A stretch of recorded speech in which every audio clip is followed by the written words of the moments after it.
안녕하세요. 오늘 다이어트 닥쳐입니다. 다음 주면은 설 명절이네요. 명절에는 먹을 일도 많고 살찔 일도 많겠죠. 다이어트 하시는 분들이 명절을 되게 힘들어하고 두려워하시던데요. 뭐 다르게 생각해보면 굳이 명절이 아니라고 하더라도 우리는 먹을 일이 너무 많죠. 1월, 2월에는 설 연휴가 있고 3, 4월에는 꽃놀이 가기 위해서 먹을 일이 또 생기고, 여름에는 당연히 여름 휴가 때문에 또 살을 찌우기가 쉽고요. 가을에는 천고마비라 또 식욕이 많이 솟고, 겨울에는 이제 스키장, 연말, 크리스마스 이런 일들, 또 중간중간에 누구 생일이라든지 결혼식이라든지 뭐 여러 가지 일들이 많아서, 사실은 다이어트를 할 때 그런 것들을 하나하나 다 따지시면은 다이어트를 1년 내내 하실 수 있는 달은 거의 없다고 볼 수 있습니다.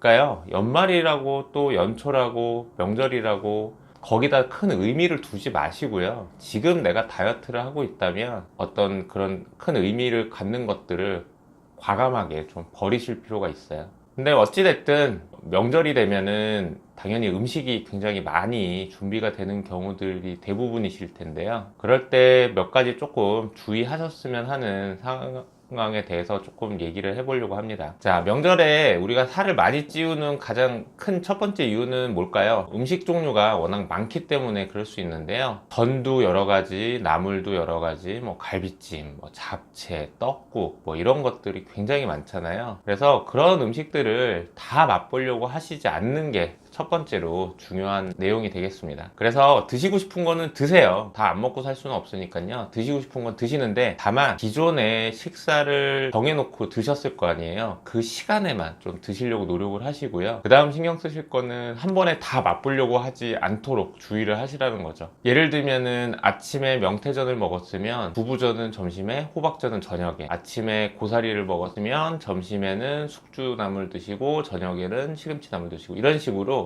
음식을 좀 나눠주세요. 아침에 잡채를 먹었다면 갈비찜은 점심에 드시고요. 한 번에 많은 종류의 음식을 드시다 보면 당연히 과식을 하실 수밖에 없을 테니까요. 반드시 음식은 3, 4가지 이내로 가짓수를 좀 제한해서 드시는 게 좋습니다. 뷔페에 가면 과식을 하는 이유도 똑같습니다. 음식 종류가 많다 보니까 한두 가지씩만 맛을 봐도 항상 과식하기가 쉽다라는 거죠. 두 번째 주의하실 거는요, 음식을 준비를 하실 때 간을 보는 것들 꼭 조심을 하셔야 돼요. 전 부치다가 하나 맛보고, 나물 무치다 하나 맛보고, 음식 조리하시면서 간 보는 게 사실은 굉장히 크거든요. 그것만 조절하셔도 한 1kg 정도 이상은 살이 찌시는 거를 좀 예방하실 수가 있으실 거예요. 그리고 이제 세 번째 신경 쓰셔야 될 거는, 우리가 이제 다이어트를 할 때 기름진 음식을 조심하는 경우가 많은데, 사실은 기름진 음식은요 그렇게 살이 찌지 않습니다. 기름지던 기름이 지지 않던, 일단 짜면 체중이 쉽게 올라가는 거고요. 어떤 음식이 됐던 탄수화물이 많으면 그게 지방으로 바뀌는 경우가 많다 보니까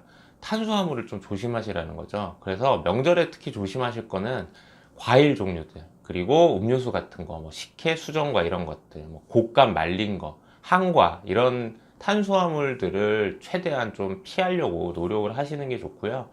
만약에 정 드시고 싶은 게 있다면은 식사를 하자마자 제대로 된 단백질과 야채를 식사를 하시고, 그 후에 간단하게 입가심 정도로만 드신다 생각하셔야지, 그거를 한 끼 식사로 대체를 한다든지 하면은요, 음식의 구성이 안 좋아지기 때문에 같은 칼로리라도 탄수화물만 먹었을 때는 살이 훨씬 많이 찌실 수 있습니다. 그리고 명절에 폭탄이 하나 있습니다. 그 폭탄이 뭐냐? 비빔밥입니다. 우리 엄마들이 남은 거 쉰다고 다 집어넣고 마지막 날 비벼서 먹는 경우 많잖아요. 나물에도 양념이 다 들어가 있고, 거기다 고추장, 참기름 뭐 이런 것들까지 다 집어넣고 드시다 보면, 일단은 칼로리가 높아지는 것 뿐만 아니라 일단 염도도 굉장히 높고요.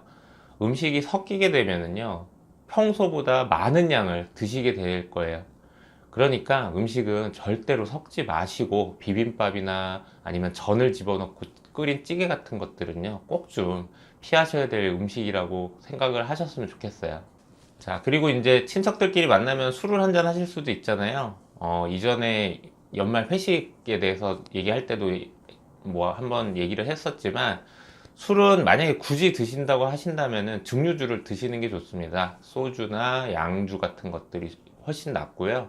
곡주, 특히 이제 차례를 지내고 나서 음복하는 그런 술들, 청주 같은 종류들, 그런 것들을 좀 피하시는 게 뱃살이 나오는 거를 조금 예방을 하실 수가 있고요. 소주나 이런 것들을 드실 때는요, 최대한 안주를 양념이 좀 적은 애들 위주로 좀 드실 필요가 있어요. 그래야 살이 찌는 것들을 좀 막으실 수 있습니다. 자, 마지막으로 이제 많은 분들을 만나다 보면은 이제 피곤해지고, 또 연말 정도 되면은 뭐 길게 시골에 다녀온다든지 또 어디 여행을 다녀온다든지 하면은 낮잠을 굉장히 길게 주무시는 경우들이 생기실 수 있는데요. 낮잠을 자게 되면은 당연히 식사 시간도 되게 늦게 밀리고, 식사 시간이 또 밀리면 잠도 또 낮잠을 잤기 때문에 잘 안 오게 되고, 그래서 밤에 늦게 자면은 다음날 또 끼니를 놓치고, 끼니를 놓치면 중간에 간단하게 탄수화물로 때우고, 이런 것들이 악순환이 반복되다 보면요, 오히려 명절에는 조심해서 체중이 안 쪘는데 명절이 지나고 나서 체중이 올라가시는 분들도 굉장히 많거든요. 그래서 낮잠은 반드시 좀 피하시려고 노력을 하시는데, 만약에 주무셔야 된다면 가급적이면 30분 이내로 좀 짧게 주무시는 게 좋습니다. 음식을 다량 드시고 오히려 낮잠을 길게 주무시면요, 그 충분한 소화가 안 됐기 때문에 오히려 깨어나셔서 더 피로감과 더부룩함 이런 것들이 심해지실 수 있고요. 그러다 보면 또 생활 리듬이 깨지고 살이 잘 찌니까요. 낮잠은 최소한으로만 주무시고 되도록 좀 피하셨으면 좋겠어요. 자, 어떻게 보면은 되게 뻔한 소리인데요. 이런 것들 하나하나 조금씩만 신경을 쓰셔도요, 명절에 살을 찌는 거를 그래도 조금이라도 예방하실 수 있으실 테니까요. 뭐 너무 뻔한 소리 하는 거 아니야 라고 생각하시지 마시고, 한 가지 한 가지 조금 신경을 쓰셔서 명절을 조금 다이어트에 도움이 될 수 있는 명절로 그렇게 지내 보셨으면 좋겠습니다. 자, 모든 분들 건강하고 날씬한 명절 보내시기 바라고요. 새해 복 많이 받으시고요. 건강하십시오. 오늘 다이어트였습니다.